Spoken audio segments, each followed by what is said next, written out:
Sinse Gilman share screen, saya bacakan kurikulum vitae-nya. Sinse Gilman ini sekarang dikenal sebagai founder dari BSN atau Ilmu Kesehatan Ruang Tubuh di Indonesia, seperti yang tadi sempat disinggung juga oleh Kuala Lause. Sebelumnya pernah berkarir juga sesuai dengan keilmuannya sebagai insinyur, tapi akhirnya memenuhi panggilan sejatinya untuk mengembangkan ilmu BSN di Indonesia. Kepada Sinse Gilman, waktu dan tempat persilakan. Terima kasih Dr. Gunadi. Assalamualaikum warahmatullahi wabarakatuh. Shalom, Om Swastiastu, Namo Buddhaya, salam kebajikan semuanya. 感谢郭山园长的分享，非常非常好。Untuk mempersingkat waktu, karena waktunya agak ini, saya langsung saja akan share. Ya. Jadi di dalam body space medicine tadi sudah banyak sekali dijelaskan oleh Guru Guo, ya, sangat luar biasa yang telah membawakan secara simpel dan praktis untuk penanganan kanker. Saya sendiri melihat di China sendiri, ya, ada satu orang polisi dari Hong Kong, pada saat itu dia kanker liver dan perutnya sudah besar sekali. Ya. Setelah 2-3 bulan kemudian saya balik ke sana lagi, saya lihat dia sudah sembuh. Ini luar biasa sekali penanganannya. Jadi penanganan ini kita ingin sharing juga di Indonesia. Semoga ini bisa menjadi satu acuan yang sangat bermanfaat untuk membantu dengan cara-cara yang mudah yang bisa dilakukan oleh semua orang. Ya. Dan kita mengerti teori-teori dasar dari sebenarnya apa sih mengenai kanker dari sudut pandang body space medicine. Dan ini sangat penting. Nah, tentunya di dalam bahasa Mandarin ada istilah sufa, ya, seni kaligrafi, ya. Dan dari bahasa-bahasa Mandarin itu ada artinya. Setiap tulisan itu mempunyai arti. Nah, kita bisa lihat di sini ada Aizen, ya, tentang kanker.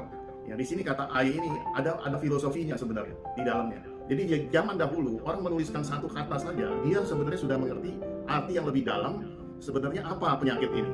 Gitu. Jadi kalau kita kupas satu persatu kaligrafi ini sangat-sangat menarik sekali. Ya. Jadi saya ambil contoh satu aja kata, ya, yang sering dipakai adalah kerjasama. Ya, kalau kerjasama supaya kita bisa akur, bisa damai, ini kan digambarkan adalah dan manusia. Ini adalah manusia. Ya, di sini ada mulutnya, jadi mulut ngomong, ya. Nah, ini kalau misalkan kita mau damai, kita mau kerjasama dengan akur, mulutnya harus ditutup. Ya, ini di sini digarisin ditutup. Jadilah satu kata yang disebut gitu. Jadi mempunyai arti. Mereka itu membuat satu kaligrafi dalam tulisan itu mempunyai makna yang dalam. Jadi kalau kita lihat tulisan ini adalah manusia, ya. Di sini manusia kalau mau akur mulutnya ditutup, gitu. Jadi dijaga mulutnya. Jadi jangan kasar, jangan seperti apa. Nah, ini adalah satu kaligrafi. Dan sekarang kita lihat ada satu tulisan filosofi dari kanker sendiri. Itu adalah I. Nah, kalau kita uraikan kata-kata ini, ya, sebelumnya dia ada menulis ada lubang ini, kau ini adalah mulut, ya. Kemudian kau kecil-kecil ini bisa diibaratkan sebagai jendela. Yang tadi dikatakan bahwa kita di dalam tubuh kita itu adalah sirkulasi energi dan di situ ada pintu-pintunya supaya bisa membuka jalannya energi dan kembali circulation. Nah, kalau pintu-pintunya tertutup, maka ini akan jadi masalah. Kemudian kalau digabung ketiga-tiga kau ini, maka menjadi makanan yang tidak terjaga.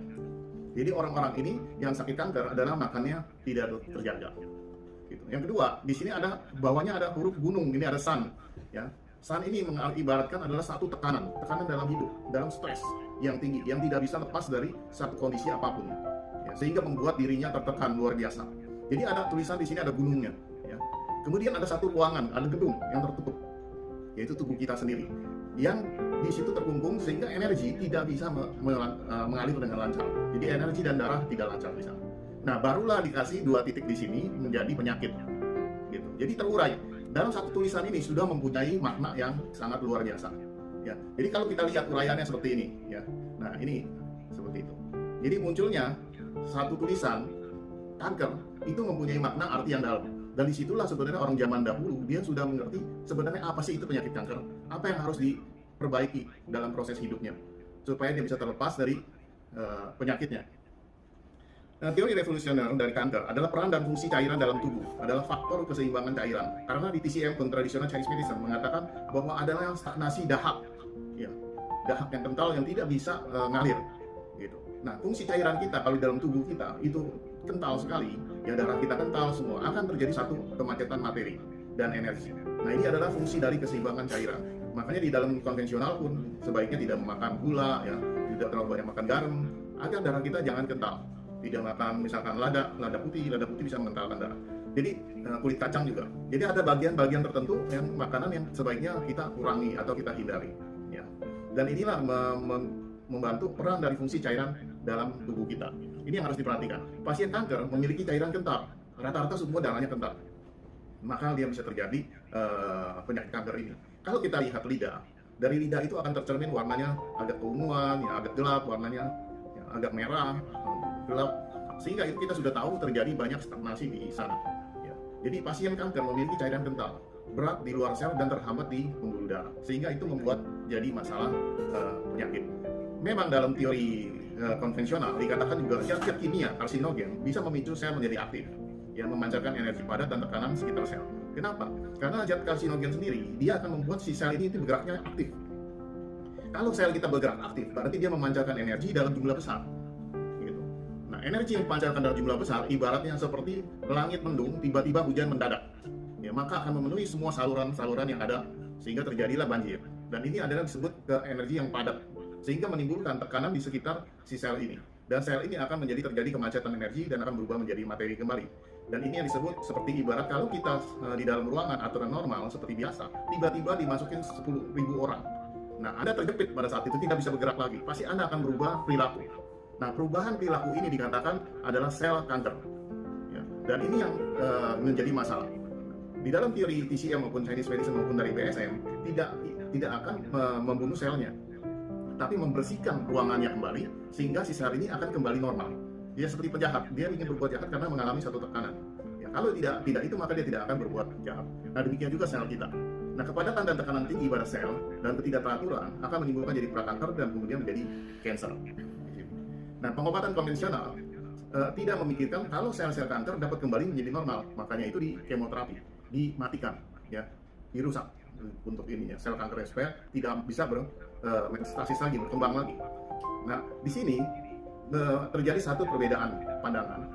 Ya, di dalam proses Chinese medicine maupun BSM selalu memperhatikan kondisi keseimbangan dalam tubuh.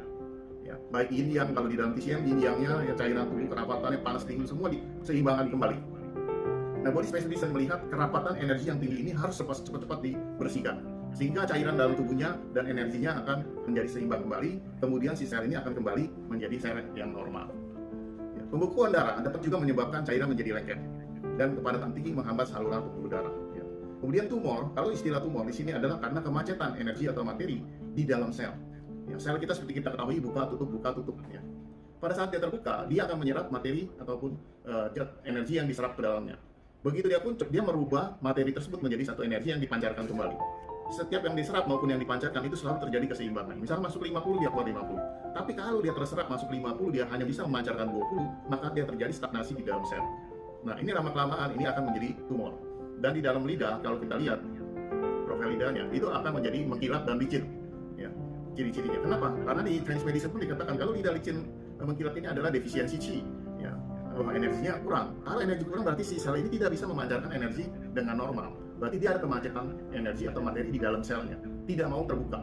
Yang tidak bisa mengeluarkan. Nah, sebaliknya kalau kanker, si sel ini aktif memancarkan energi dalam jumlah besar.